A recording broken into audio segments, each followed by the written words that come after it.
Salary పెరిగింది. Savings కూడా పెరిగాయా? ఇన్‌కమ్ పెరిగింది. టెన్షన్ తగ్గిందా?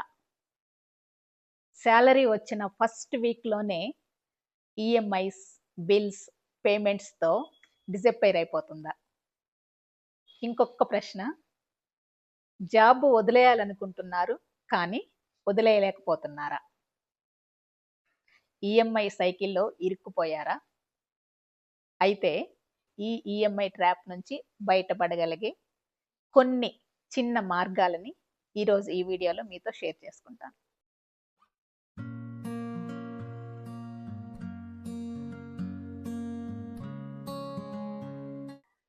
ఈఎంఐ ఇనీషియల్‌గా కంఫర్టబుల్‌గానే ఉంటుంది. ఈ no cost EMI, zero down payment ఇలాంటివన్నీ కూడా బాగా అట్రాక్ట్ చేస్తాయి. అసెట్స్ కోసం లోన్ తీసుకొని ఈఎంఐ పే చేసుకోవటం బానే ఉంటుంది.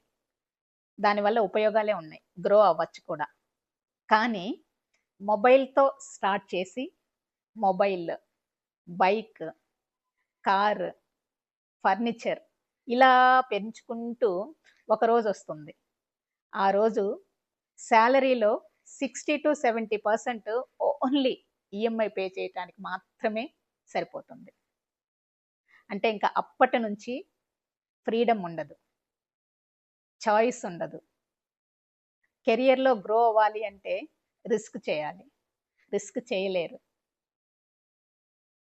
ప్యాషనేట్ కెరియర్ ప్లాన్ చేసుకోలేరు. సో, ఆ టెన్షన్ వలన ఈ ప్లాన్స్ ఏమి చేయలేరు. ఎర్నింగ్ మెషిన్ లాగా అయిపోతారు. అంటే లైఫ్ మెకానికల్‌గా అయిపోతుంది. బయట చూసే వాళ్ళకి రిచ్‌గా కనిపిస్తారు. కానీ లోపల స్ట్రగుల్స్. సో, ఇలా ఈ ఈఎంఐ ఉచ్చు నుంచి బయట పడాలి అంటే ఫస్ట్ సింప్లిసిటీ అలవాటు చేసుకోవాలి. సింపుల్‌గా ఉండటం అంటే చీప్‌గా ఉండటం, లైఫ్ ఎంజాయ్ చేయకుండా గడిపేసేయటం కాదు. ఎలా అంటే మన అవసరాలని గుర్తించి అన్నెసరీ షో ఆఫ్‌ని అవాయిడ్ చేయటం. మెంటల్ పీస్‌కి ప్రయారిటీ ఇవ్వటం. ఇలా చేసినప్పుడు ఏమవుతుందంటే లైఫ్ మీద క్లారిటీ వస్తుంది. ఆ క్లారిటీ వలన ఇంప్రెస్ చేయటానికి చేసే ఖర్చులన్నీ కూడా తగ్గిపోతాయి. సో, అప్పుడేమవుతుందంటే డైరెక్ట్ సేవింగ్స్ వచ్చేస్తాయి. తర్వాత ఎమోషనల్ ఎక్స్‌పెండిచర్ తగ్గించాలి. సాడ్‌గా ఉన్నప్పుడు ఆన్‌లైన్ షాపింగ్ చేయటం. స్ట్రెస్‌లో ఉన్నప్పుడు ఫుడ్ ఆర్డర్ చేయటం. ఆఫర్స్ ఉన్నాయని అక్కర్లేకుండా కొనటము. కంపారిజన్‌లో కాస్ట్‌లీ థింగ్స్ కొనటము. హ్యాపీ సిట్యుయేషన్స్‌లో అన్నెసరీ ట్రీట్స్ ఇవ్వటము. ఇవేవి కూడా అవసరానికి కొన్నవి కాదు. కేవలం ఎమోషనల్ రియాక్షన్స్.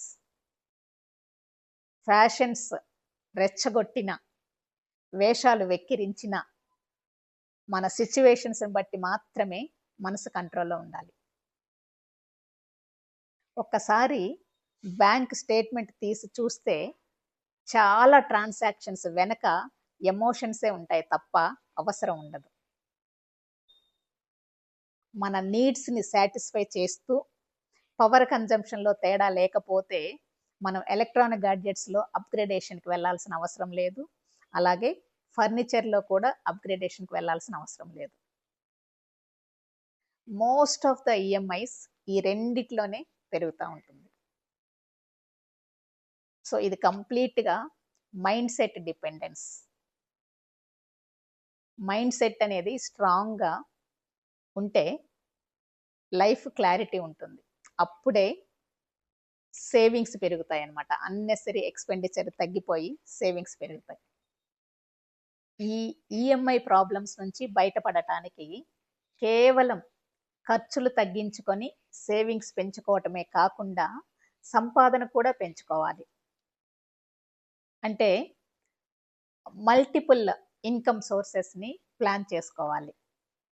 అప్పుడే ఆ సేవ్ చేసిన మనీ కానీ, ఈ ఎక్స్‌ట్రా సంపాదన వల్ల కానీ వచ్చిన అమౌంట్ తోటి ఈఎంఐ ఫ్రీడమ్ వస్తుంది.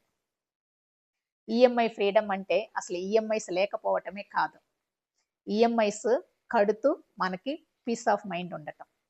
అంటే మన కంట్రోల్‌లో ఉండటం. మనకి చాయిస్ ఉండటం, మనం మూవ్ అవ్వాలి అనుకుంటే మూవ్ అవ్వగలగటం, రిస్క్ చేయాలి అనుకుంటే రిస్క్ చేయగలగటం, అలా మన కంట్రోల్లోనే ఉండాలి. సో ఒక్కసారి ఈఎంఐ ఫ్రీడమ్ వచ్చాక నెక్స్ట్ స్టెప్లో ఆ అడిషనల్ ఇన్కంలో వచ్చిన ఆదాయాన్ని ఇన్వెస్ట్ చేయండి. సో ఫ్రెండ్స్, ఈ ఈఎంఐ ట్రాప్ నుంచి బయటపడటం ఇంపాసిబుల్ ఏం కాదు. చిన్న చేంజెస్తో, డిసిప్లైన్తో, రైట్ మైండ్ సెట్తో ఫైనాన్షియల్ ఫ్రీడమ్ని అచీవ్ చేయగలరు. డబ్బు సంపాదించటమే సక్సెస్ కాదు, ఫ్రీడమ్ ఉండటం, పీస్ ఉండటమే సక్సెస్. So start today.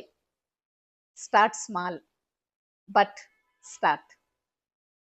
ఈ వీడియో మీకు నచ్చినట్లయితే లైక్ చేయండి, ఫ్రెండ్స్ అండ్ ఫ్యామిలీకి షేర్ చేయండి. అలాగే ఇంకా ఇలాంటి ప్రాక్టికల్ లైఫ్ చేంజింగ్ కంటెంట్ కావాలి అంటే స్ఫూర్తి వేదిక ఛానల్ని సబ్స్క్రైబ్ చేయండి. Thank you.